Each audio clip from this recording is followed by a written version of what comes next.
del Salto.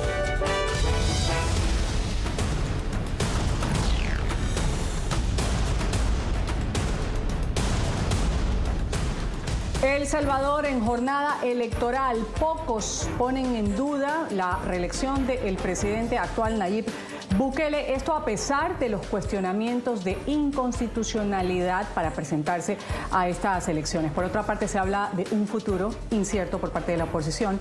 La pregunta que planteamos aquí de entrada es: ¿va a quedar extinguida ante la consolidación de un modelo único, hegemónico además, en El Salvador? Abrimos el debate así en ángulo. Bienvenidos. Voy a dar inmediatamente la bienvenida a quienes son parte del panel el día de hoy. En El Salvador nos acompaña Ramiro Navas. Él es candidato a alcalde para San Salvador y también secretario y jefe de campaña del partido de Nuestro Tiempo. Además, activista pro derechos humanos y especialista en desarrollo territorial y participación ciudadana. Un gusto tenerlo, candidato Navas. Bienvenido al canal de las Américas NTN 24. Muchas gracias, Ruth, y un saludo a toda la audiencia de NTN 24. Muchas gracias. También en El Salvador, para mí es un gusto darle la bienvenida a Luis Contreras. Él es analista político, consultor en seguridad pública y ciudadana. Un gusto tenerlo. Luis, bienvenido. Un saludo a toda su audiencia. Un gusto estar nuevamente en su programa. Gracias, y también darle la bienvenida a Ruth Eleonora López Alfaro. Ella es abogada, experta en derecho electoral y participación ciudadana. Gracias por estar con nosotros, abogada. Bienvenida al programa Ángulo. Muchísimas gracias. Para mí es un placer compartir con ustedes y el panel con Ramiro y con Luis. Muchas gracias. Gracias también. Antes de empezar en materia, vamos a conocer un poco sobre los pronósticos, encuestas ya no se pueden revelar, ciertamente, señalan que Nuevas Ideas, este es el partido del presidente Nayib Bukele, se haría con por lo menos el 57 de los 60 diputados para el Parlamento, mientras que Arena y el Partido Demócrata Cristiano alcanzarían muy pocas curules. Es decir, que Bukele, si esto resulta ser cierto, reforzaría el control total en la Asamblea Legislativa, eliminando todo contrapeso en este poder del Estado. Otro dilema que se plantea a estas alturas, en esta crisis a la oposición, es su existencia como partidos políticos. De acuerdo con la ley electoral salvadoreña, para evitar la cancelación de su personalidad jurídica, estas agrupaciones políticas deben obtener un mínimo de 50.000 votos en la elección a diputados de la Asamblea Legislativa o lograr al menos un escaño en el Parlamento. Vamos a ver qué va a pasar entonces con estos partidos. Ahora sí, entro en materia con mi panel. Vamos a tener un minuto para cada uno, tanto para Ramiro, para Luis, para Ruth, también con su reflexión, su respuesta. A la siguiente pregunta voy a empezar con Ramiro, luego le doy la palabra a Luis y termino con Ruth Eleonora. La pregunta está en pantalla y en un minuto que va a estar cronometrado. Ramiro, ¿qué pasará a criterio suyo con el oficialismo y qué con la oposición en El Salvador? Adelante. Bueno, quizás es importante empezar diciendo que esta elección va a ser la más importante, la más relevante para El Salvador desde los acuerdos de paz de 1992 hasta la fecha, porque por primera vez en mucho tiempo un candidato a la presidencia de la República se ha presentado para una reelección, lo cual la Constitución salvadoreña restringe en más de una ocasión, y la oposición política salvadoreña se está enfrentando a un adversario que tiene todo el aparato del Estado, no solo el órgano ejecutivo, sino también una mayoría aplastante en el Parlamento, y que con esa mayoría ha logrado hacer una cooptación del resto de órganos e instituciones del Estado salvadoreño. Las condiciones son complejas para los partidos opositores. La cancha no está equilibrada adecuadamente como debería ser en una contienda electoral. Entonces, para el oficialismo se plantea el escenario de establecerse formalmente como un gobierno. Tiempo cumplido, candidato Navas. Muchas gracias por esta primera intervención. Analista Contreras, voy con usted en un minuto también cronometrado. ¿Qué pasará con el oficialismo y qué con la oposición en El Salvador? Sí, indudablemente la consolidación del oficialismo viene a darse en esta elección, todo vaticina eso, yo no espero resultado diferente, eso lo dice ya sabemos, en el aspecto de los resultados que se tuvieron previo a preguntas y la data. La cuestión la contienen desigual. Yo creo que eso siempre ha sido así. Cuando el FMLN y Arena tenían mayoría, tenían poder, siempre era desigual para los partidos pequeños. Es decir, lo que pasa es que el actual partido político, el actual presidente, a nivel de apoyo electoral y popular, lo desplazó prácticamente, perdiendo credibilidad alguna, y a eso agreguémosle también los gobiernos nefastos que fueron en su momento, la diversificación de problemáticas que se presentó en El Salvador, no solamente la seguridad pública, una serie de situaciones que al final el hartazgo de la población en su momento fue que le dio la apertura al presidente actual cuando era candidato, porque en su momento inclusive estos partidos buscaron bloquearlo cuando se quiso postular en su momento, en 2 ocasiones. Y este 4 de febrero viene a hacer eso, es decir, El Salvador se enfrenta el 4 de febrero a una cooptación institucional, a más concentración de poder, a que más fenómenos de corrupción se entronicen en el país, pero además a continuar con un régimen de excepción, con vulneraciones de derechos humanos de miles de personas inocentes en El Salvador, a una reducción del espacio cívico, a reformas legales, más reformas legales en temas de compras públicas, opacidad, etcétera, y sobre todo a una reelección inconstitucional, como ya refería uno de los panelistas, pero también el tema de las reformas electorales que han suscitado durante el último año tratar de asegurar justamente ese control. Es decir, el control en la Asamblea Legislativa no solo se da por el apoyo que pueda tener el presidente y el partido del presidente, sino también porque se han modificado elementos importantes del sistema. Pero sobre todo nos enfrentamos a un proceso electoral sin un árbitro que haga valer justamente el equilibrio en la contienda, donde no se le ha entregado deuda política a los partidos políticos y donde no ha habido un control sobre el financiamiento de las campañas públicas, que ha sido excesivo. Muchas gracias por esta intervención, abogada López. Voy a continuar hablando un poco de el presidente Bukele, que si llega a darse su reelección, va a romper con la tradición de alternancia. Ya actualmente lo hace en el poder que impera desde finales de la Guerra Civil salvadoreña en 1992 por un polémico fallo de la Corte Constitucional que lo facultó finalmente a inscribir esta candidatura, aunque la Carta Magna salvadoreña no permitía la reelección. Sin embargo, es candidato, podría ser reelegido, y quiero preguntarle también inmediatamente, para continuar con este debate, en un minuto también al analista Contreras, ¿por qué, a criterio suyo, cree que Nayib Bukele podría ganar nuevamente la elección?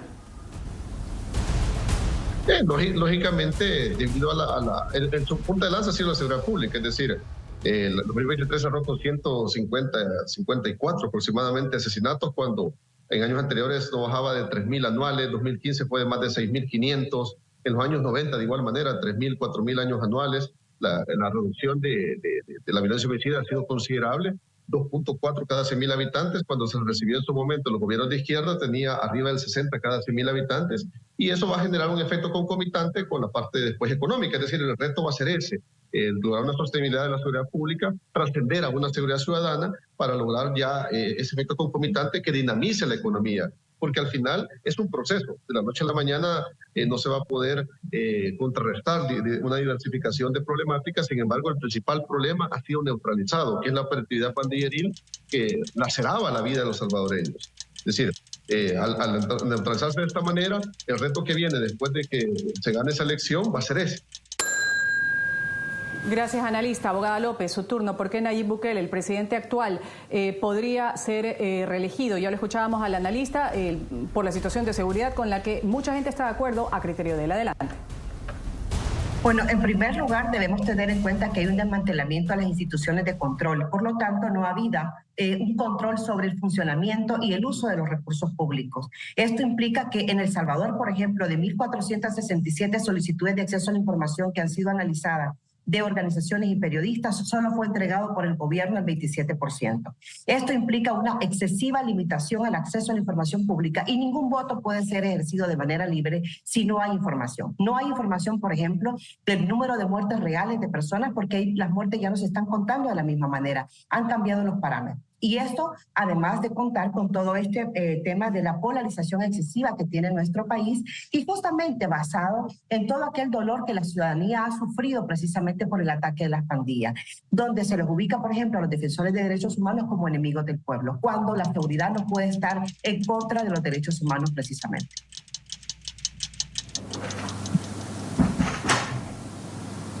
Gracias, abogada. Candidato Ramiro Navas, ¿por qué el presidente actual podría ser o alcanzar la reelección a criterio suyo? Bueno, cuando las condiciones de competencia no son parejas para todas las fuerzas que participan en un proceso electoral, naturalmente hay una ventaja pronunciada. Hay que entender el fenómeno del bucalismo, si bien es cierto, parte del descontento que existía en la población salvadoreña por la política tradicional, por la política bipartidista, pero también el otro componente de este fenómeno es la maquinaria propagandística sin precedentes del actual gobierno, en la cual ha invertido millones y millones de dólares y que se fundamenta en una campaña de miedo y de terror. Por tanto, la anulación de la competencia, la existencia de entidades de control, como mencionaba Ruth, son factores que van a condicionar evidentemente el resultado electoral del próximo domingo.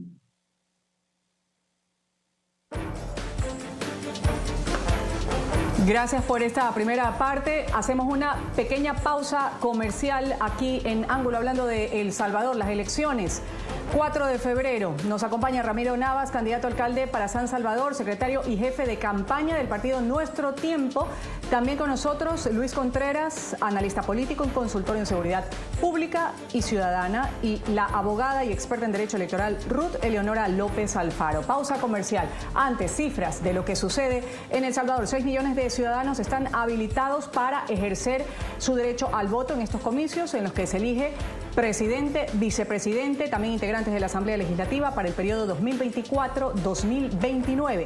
Nos vamos a la pausa con algunas de las propuestas de los contendores de Nayib Bukele. Ya regresamos. Rescatar para los salvadoreños un sistema libre, democrático, bajo el imperio de la Constitución y de la ley. Seguridad sin miedo. Es una obligación del Estado darle seguridad al pueblo. Y yo se lo voy a garantizar. Llámese o no régimen de excepción. Es mi obligación darle seguridad al pueblo. Y que el joven no se sienta con miedo de que lo vayan a parar solo por ser sospechoso y ser pobre. ¿Cómo es eso? Que de repente te capturan y después te investigan.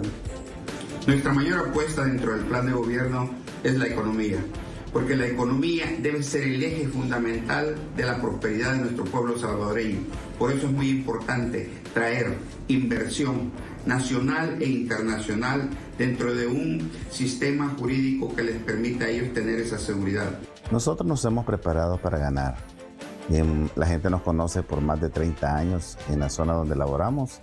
Saben que nuestro trabajo siempre ha sido colaborando con la comunidad. Y si las personas tienen pues esa facilidad de recordar todo lo que se ha hecho durante todo ese tiempo, creemos que nos puede beneficiar con su voto. Por lo tanto, hemos trabajado para ganar. En los ejes que tenemos en nuestro plan de nación, todo es principal, pero dentro de lo más principal tenemos lo que es el área de salud, salud integral y la economía y la educación.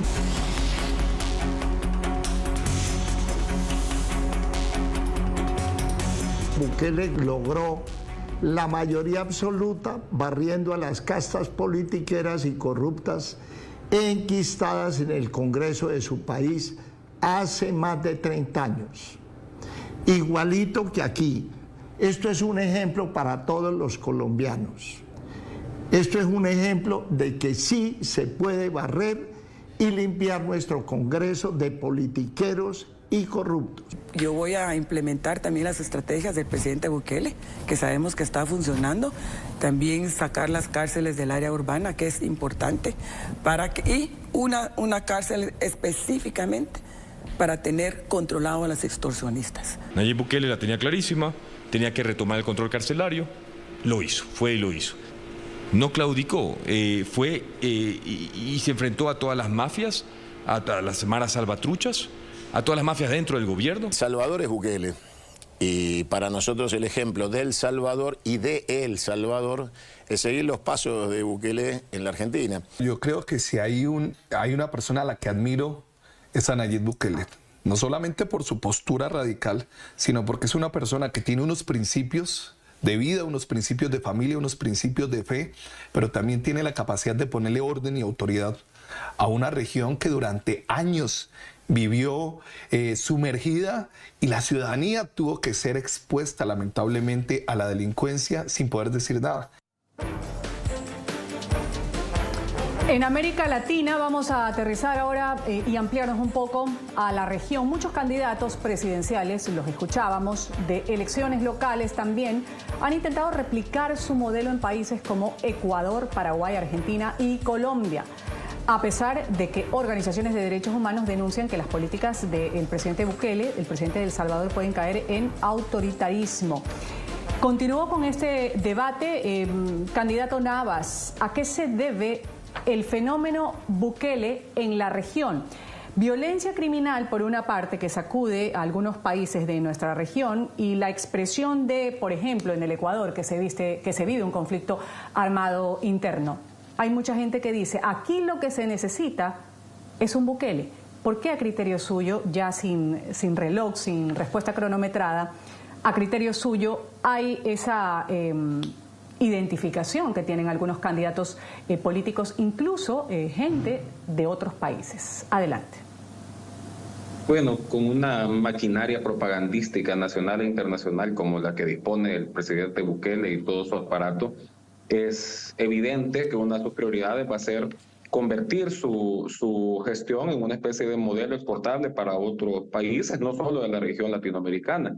Pero lo que se da a conocer como el modelo Bukele o el fenómeno Bukele, que tiene su principal característica en el tema de seguridad, como se ha dicho, pero tiene también a su base dos componentes que la maquinaria propagandística oficialista no difunde hacia afuera. Lo primero es que esta ruptura que se plantea con la política tradicional no es una ruptura de fondo, es nada más una ruptura de forma, es con los partidos que anteriormente gobernaron El Salvador. Pero lo cierto es que tanto su gobierno como todas las instituciones que orbitan alrededor de su partido vienen de figuras, y no solo figuras de los partidos tradicionales, sino muchas de las más controvertidas que ejercieron el gobierno en El Salvador en las décadas anteriores. Entonces no hay una ruptura con la política tradicional, sino todo lo contrario.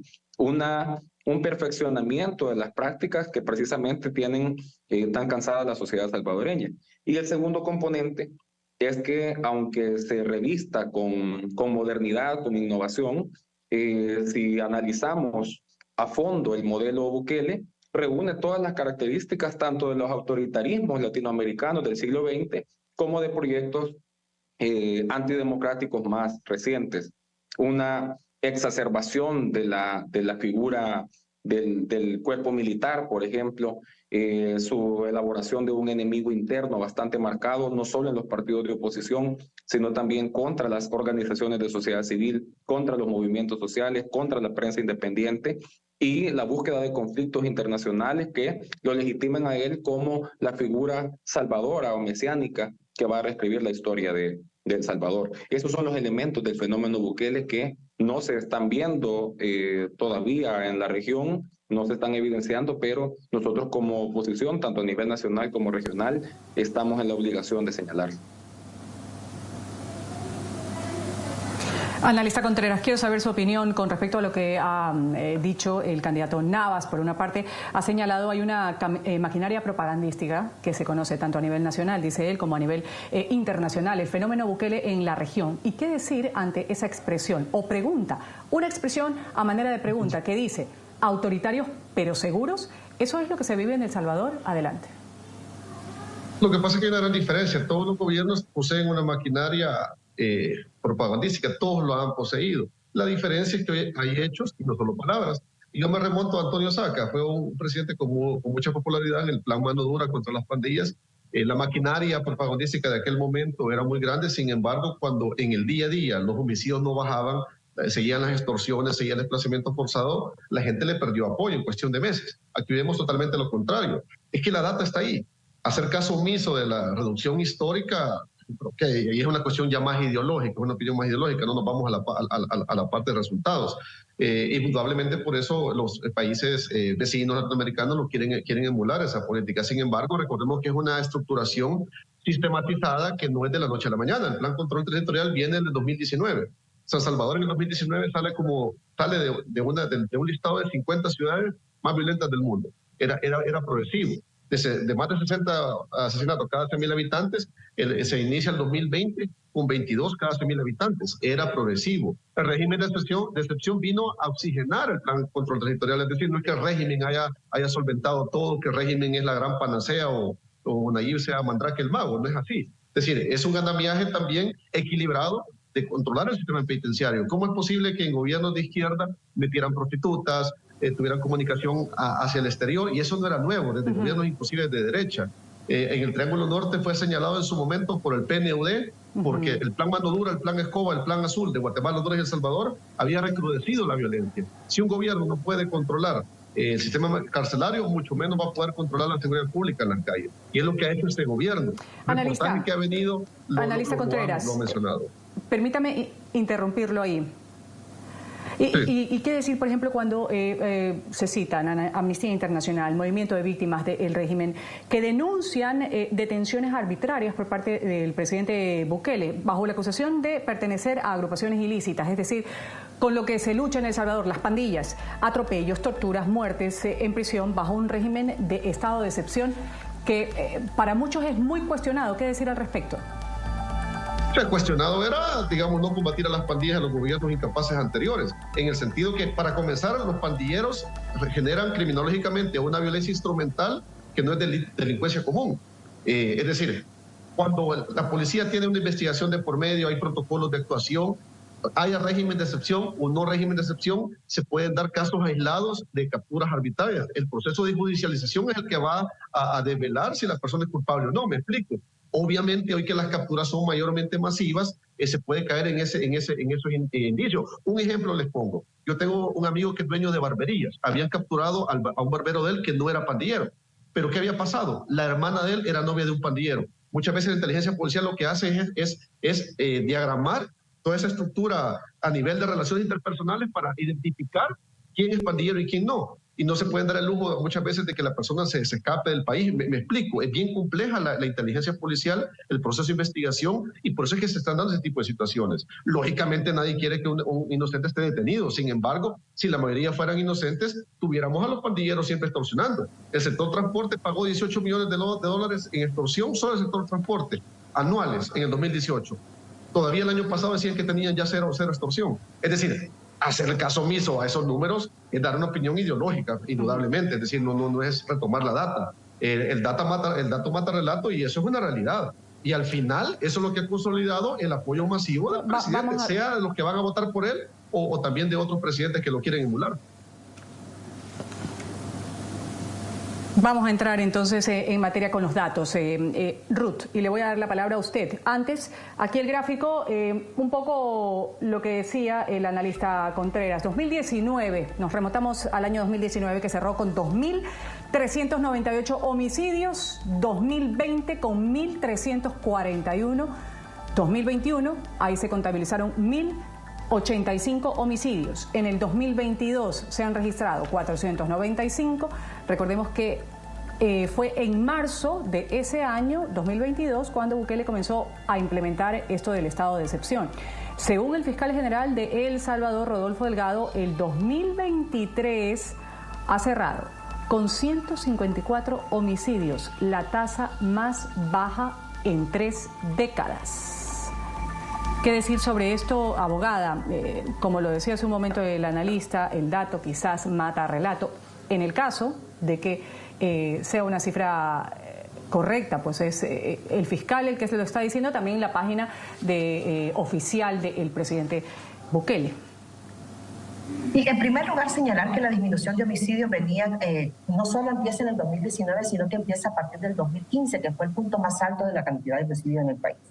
Pero además, sí, por supuesto, el tema es que el dato mata al relato y ahí es donde tenemos la contraposición, no solo que la disminución de homicidios ocurre, sino también que no tenemos cómo contrastar esa información. Pero más allá de eso, es evidente la disminución de los homicidios, el problema es sobre qué está sustentado. Y esto está sustentado sobre la captura arbitraria de miles de personas. En estos momentos, las personas detenidas previo al régimen, que sobrepasaban los 39.000 personas detenidas, más los 76.000 personas detenidas en estos momentos, llevan a una cantidad de 105.000 personas detenidas en El Salvador. El Salvador se convierte entonces en el país con más detenciones por cada 100.000 habitantes del mundo. Y esto es un elemento que hay que sumarlo a todas las denuncias precisamente de tortura, de muertes en centros penales, donde hay miles de personas inocentes. Uno de los temas más importantes es que, por ejemplo, no está, entonces el proceso penal se ha reconfigurado y se ha desfigurado. Ya el límite, por ejemplo, de la detención provisional ha sobrepasado los 2 años. Una persona que es detenida puede pasar 9, 1 año, 18 meses sin tener un proceso ni siquiera inicial, es decir, la audiencia inicial la tiene, pero se dicta inmediatamente la medida de mantenerlo detenido. Y esto ha implicado que muchas personas inocentes estén en la cárcel, es decir, esa dicotomía, porque es falsa dicotomía, de que para haber seguridad no puede haber justicia o no puede haber protección de derechos, es totalmente irreal. Es decir, aquí de lo que se está hablando es precisamente de tener un sistema de seguridad de la cual es responsabilidad del Estado y, por el otro lado, también el respeto a las personas, a la dignidad, a la vida, a la libertad de las.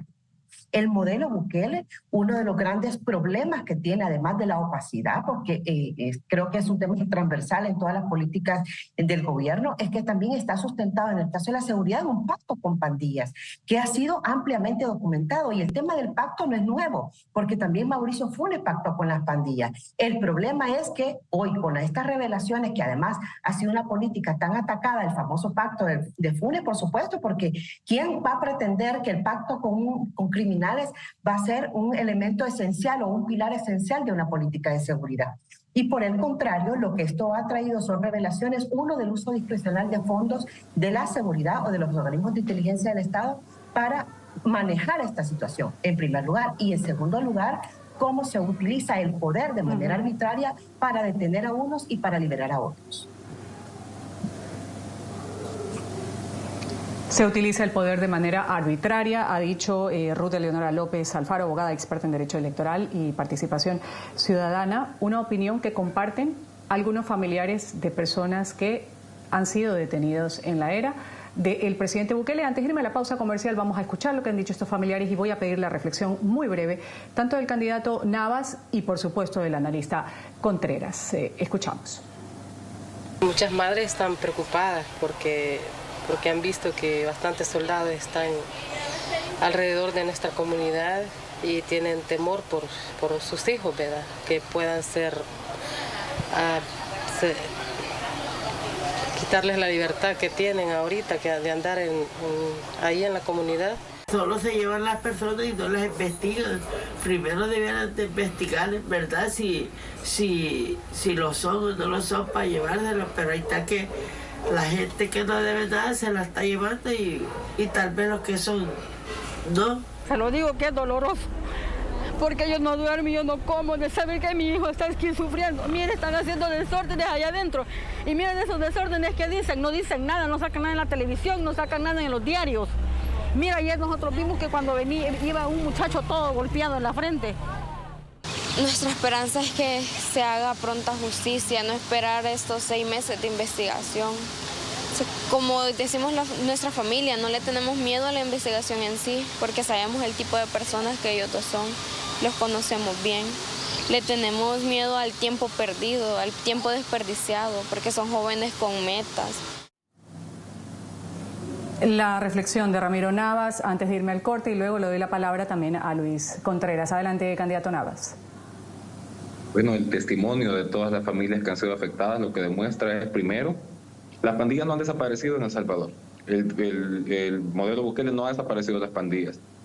Ha pactado con ellas y ahora las familias que antes eran víctimas solo de los delincuentes, ahora son víctimas siempre de los delincuentes, pero además temen por la violencia sistemática del Estado salvadoreño.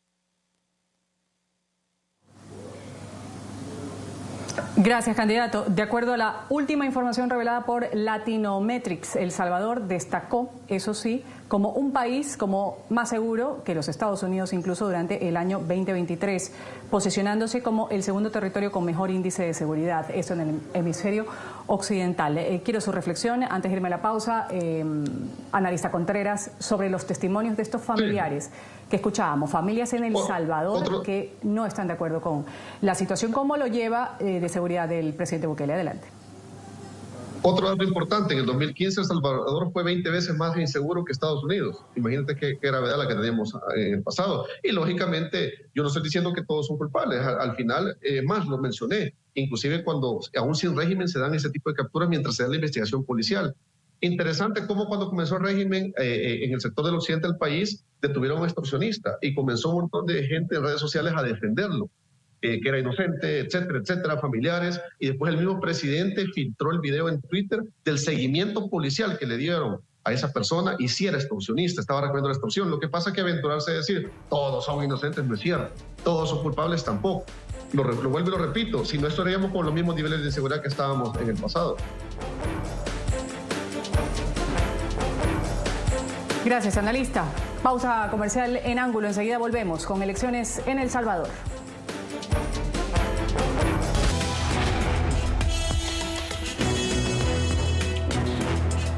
Estamos llegando al tiempo de las reflexiones aquí en Ángulo sobre las elecciones en El Salvador. Me acompaña Ramiro Navas, candidato a alcalde para San Salvador, secretario y jefe de campaña del partido de Nuestro Tiempo. También el analista político Luis Contreras y Ruth Eleonora López, abogada experta en Derecho Electoral y Participación Ciudadana. Ruth, ¿qué podría pasar en este nuevo periodo con las instituciones del Estado? Diciéndolo así. Hablábamos hace un momento, cuando empezamos el programa, qué pasaría con la oposición de no sacar una buena puntuación en estas elecciones. Quedaría extinguida ante la consolidación de este modelo de partido hegemónico en El Salvador. ¿Cuál es su criterio ya como conclusión, Ruth? Bueno, en primer lugar, el sistema de rendición de cuentas y de freno de contrapeso está totalmente desarticulado en el país. Y no es que El Salvador haya tenido un sistema vigoroso de rendición de cuentas. Es decir, las instituciones de control han sido siempre instituciones muy débiles. Y fue a partir del 2009, con una nueva sala de lo constitucional y más adelante del 2011 con un instituto de acceso a la información, es que realmente funcionaron estas dos instituciones. Pero son muchas las instituciones que no han funcionado en ese sistema de control. Sin embargo, a partir de la que asume el presidente Bukele, desafortunadamente, en lugar de hacer más vigoroso este sistema, lo que hizo fue totalmente neutralizarlo y cortar. ¿A qué me estoy refiriendo? Por ejemplo, en la sala de lo constitucional, solo para dar un ejemplo de lo que puede ocurrir en algunas instituciones, de 6.037 habeas corpus que se han presentado entre el 27 de marzo del 2022 y el 31 de octubre del 2023, ninguno ha sido resuelto a favor de la ciudadanía. Y esto de que todos son culpables, por supuesto, no es cierto, y de que todos son inocentes tampoco es cierto, pero por eso precisamente es que el sistema judicial tendría que actuar investigando. Por el otro lado, la Fiscalía General de la República ni siquiera da la cantidad de información con respecto a los casos de corrupción que están tramitando. La Corte de Cuentas de la República es una institucionalidad que ha disminuido la cantidad de auditorías que realizó en el 2022 con respecto al resto de los años. El Tribunal de Ética Gubernamental solo siguió un caso de oficio. El Tribunal Supremo Electoral no abrió durante el 2023, no sancionó a nadie en la elección del 2021 en estas campañas ilegales, irregulares, etc. La Procuraduría para la Defensa de los Derechos Humanos ha dicho que en El Salvador no se vulneran derechos humanos. Es decir, si analizamos cada una de las instituciones de control, podemos advertir cómo están totalmente neutralizadas. Es decir, esto que va a ocurrir, lo que puede ocurrir a partir del 4 de febrero, no es un tema que se va a instaurar, ya está instaurado. A esto hay que sumarle que hay una excesiva reducción del espacio cívico democrático. Las organizaciones están fuertemente atacadas por toda la institucionalidad pública, pero además por todo este consejo de troles que hay alrededor de ellos. Analista Contreras, en conjugación un poco con lo expresado por la abogada Eleonora López, Ruth Eleonora López, preguntarle, en pro de la democracia, ¿no debería ser todos los organismos del Estado, independientes uno del otro, tal cual ha hecho la exposición la abogada López? Mira, es que al final es una democracia. Sin embargo, en el pasado, bueno, nunca ha sido así realmente, ella en la práctica. Inclusive en su momento la Corte de Cuentas le daba finiquitos expresa a personas para que corrieran con candidatura y no estando solventes. Es decir, se ha tenido una mala práctica que obviamente tiene que erradicarse y rectificarse. Pienso que indudablemente después de esta elección va a ser muy marcado al no existir esa... es importante mencionar esto. Yo creo que esta posición es sana, inclusive que desaparezca tanto Arena, el FMLN como marcas actualmente todavía registradas y surjan nuevas oposiciones, nuevos partidos políticos, nuevas personas, nuevos nombres, porque al final ya eso, Arena y el FMLN ya están tan desgastados, esa polarización vino Bukele y fue disruptivo en cuanto a eso. Yo creo que en Sudamérica, lo mencionaba como medio argentino ayer, todavía manejan la parte de izquierda, la derecha. Aquí eso ni se menciona.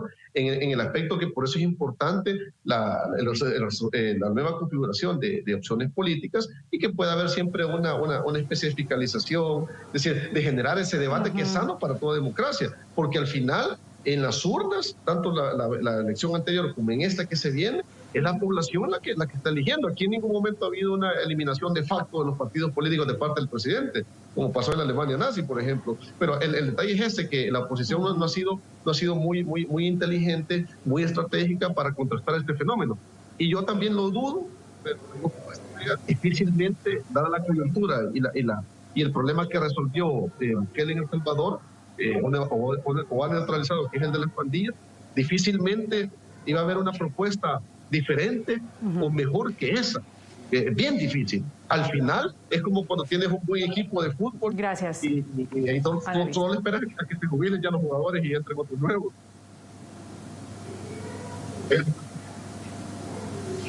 Hay propuestas, candidato Navas, como lo plantea el analista político, hablando de las fracciones políticas que hay actualmente en El Salvador, pero que no hay propuestas, dice él. ¿Cuál sería, por ejemplo, la suya, de su partido, al que representa y para el cual ha presentado su candidatura incluso al San Salvador? Y bueno, nosotros habríamos deseado que esta campaña se basara en las propuestas y en la plataforma de cada partido para mejorar la vida de salvadoreños y salvadoreñas. Pero lo cierto es que las mismas condiciones nos han obligado a preservar los mínimos democráticos que debe existir un país y a centrar nuestros mensajes en ellos. Por supuesto que nuestro tiempo tiene una propuesta principalmente para el tema de seguridad. Nosotros sabemos que la sociedad salvadoreña merece vivir segura, pero en una dimensión de la seguridad que no entienda nada más a los cuerpos de seguridad ejerciendo la labor coercitiva del Estado, sino también garantizando condiciones integrales que parten de los desequilibrios económicos, sociales y culturales que existen en sociedades como la nuestra. Hay que atenderlos con políticas económicas y con políticas de inversión social que sean estratégicas, ¿no? Pero yo sí quiero detenerme además en que la imposibilidad que ha tenido la oposición de plantear propuestas parte de algo que ya se ha dicho anteriormente. Hay prácticas, por ejemplo, como la cooptación institucional, que es cierto, existían en el pasado. Pero primero, la lógica de este nuevo fenómeno era que iba a sustituir esas prácticas y no a profundizarlas. Y lo cierto es que ninguno de los gobiernos anteriores, al menos desde los acuerdos de paz, había irrumpido con militares en el Parlamento, por ejemplo, como hizo el presidente Bukele el 9 de febrero del 2020, y no había en su primer día de legislatura sustituido las instituciones, cambiar a los magistrados de la Corte Suprema de Justicia, cambiar a fiscal general. Contra eso se ha enfrentado la oposición salvadoreña. Y por eso, al margen de nuestras propuestas en temas económicos, está la propuesta de democratizar el país. Nuestra programación, artículos específicos por país, análisis de expertos para entender mejor las noticias, reportajes especiales, galería de imágenes, videos relevantes y nuestro podcast, todo en un sitio multiplataforma y de fácil consulta. ntn24.com, confiable y disponible siempre. Costamar celebra 44 años, brindando el mejor servicio y atención personalizada a todo el mercado latino en Estados Unidos. Ofrecemos las mejores tarifas en boletos aéreos, paquetes turísticos, cruceros y servicios. En Costamar encontrarás todo lo que necesitas para tu viaje en un solo lugar. Llámanos al 1-800-444-7171 o visita costamar.com. Paga como quieras, donde quieras. Contamos con más de 200,000 oficinas de pago MoneyGram en todos los Estados Unidos. Ganadores por 10º año consecutivo como la mejor agencia de Sudamérica. Continuamos con Ángulo por NTN 24, el canal de las Américas. Hasta aquí ha llegado Ángulo con el debate, posiciones contrapuestas sobre estas elecciones en El Salvador, elecciones generales. Seguimos en el canal de las Américas, NTN 24, con más análisis de esta, la noticia internacional y de la región que nos ocupa. Voy a agradecer la participación en Ángulo de Ramiro Navas, candidato a alcalde para San Salvador, secretario y jefe de campaña del partido Nuestro Tiempo. Gracias por haber estado con nosotros. También agradecer el criterio y la participación del analista Luis Contreras, también consultor en seguridad pública y ciudadana, y el criterio dado por la abogada y experta en derecho electoral y participación ciudadana Ruth Eleonora López Alfaro. Gracias a los tres, esto ha sido Ángulo, me despido, soy Ruth del Salto, emitiendo desde nuestro Centro Internacional de Noticias de NTN 24 en Asia, en Qatar.